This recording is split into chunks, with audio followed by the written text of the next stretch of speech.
Hello friends, विवा food रेसिपीमध्ये आपले सगळ्यांचे मनापासून स्वागत। आज इथे आपण डेटी टाकून आमटी करणार आहोत। खूप मस्त चविष्ट आहे।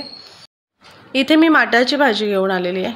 ताजी आणि मस्त कवळी आहे। बघा किती मोठी आहे, तरी सुद्धा त्याचे डेट खूप कवळे आहेत, असे झूम झालेले नाही आहेत। तर आपल्याला ते साफ कसं करायचं ते बघायचं आहे।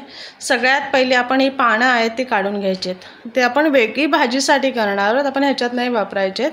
पूर्ण पानं आहेत ते काढून घ्यायचे आहेत। ते काढताना पहिले बघायचे आहेत त्याच्यावर कधी छोटे छोटे किडे असतात, पाखरं असतात, ते स्वच्छ करून आपल्याला साफ करायचे आहेत। आपण ते काढून एका पिशवीमध्ये ठेवून देऊयात। इथे बघा, आपण जे काढताना त्या भाजीला दोर येतात ते आपण काढून घ्यायचे आहेत आणि ते डेट आहे ते आपल्याला व्यवस्थित सोलून घ्यायचे आहेत। त्याच्यावरती जाड अशी हे असते, साल असते किंवा मग असे दोर असतात, ते काढून घ्यायचे आहेत आणि ते आपल्याला तोडून घ्यायचे आहेत। खूप टेस्टी लागतात ते। आणि हे डेट आपण सगळे असे साईडला करून घेणार आहोत। इथे आपण माट्याच्या भाजीचे डेट काढून घेतलेले आहेत, ते आपण सोलून घेतलेले आहेत। आता काय करायचं, ह्याच्यामध्ये मी मुगाची डाळ टाकून घेणार आहे। 1 वाटी मूग डाळ घेतलेली आहे। तर त्याच्यामध्ये पाणी टाकून आपण 2 ते 3 पाण्यामध्ये आपण स्वच्छ धुवून घ्यायचं आपल्याला। इथे एक पातेला घेतलेले आहे, त्याच्यामध्ये आपण तेल टाकून गरम करून घ्यायचे।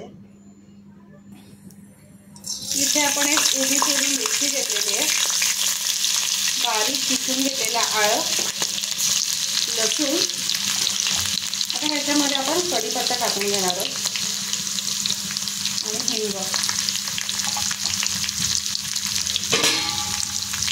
आणि ह्याच्यामध्ये आपण एक मीडियम आकाराचा कांदा चिरून घेतलेला आहे, तो टाकून घ्यायचा आणि परतून घ्यायचा। कांदा परतून झालेला आहे, त्याच्यामध्ये आपण हळद आणि मसाला टाकून घेऊया। 2 चमचे मसाला टाकून घेतलेला आहे।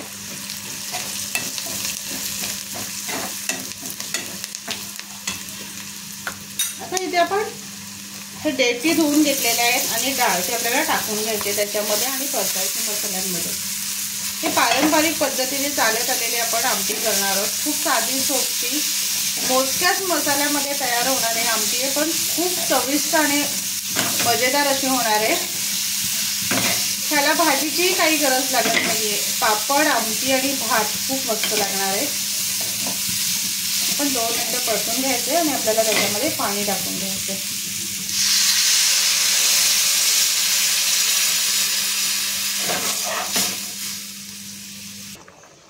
दोन ग्लास पाणी टाकून घेतल्यानंतर मस्त त्याला उकळ आलेली आहे। ह्याच्यामध्ये आपण एक मीडियम आकाराचा बटाटा कट करून घेतलेला आहे, ते टाकून घेऊया आणि मीठ टाकायचे।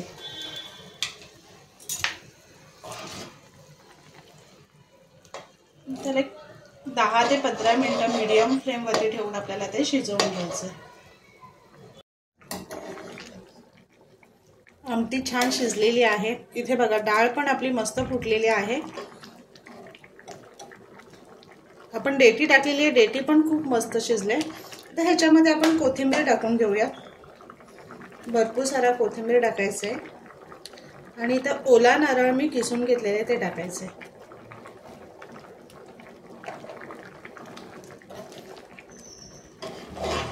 आणि गॅस बंद करून घ्यायचे।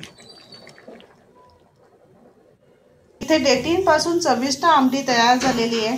खूप मस्त आणि टेस्टी आहे।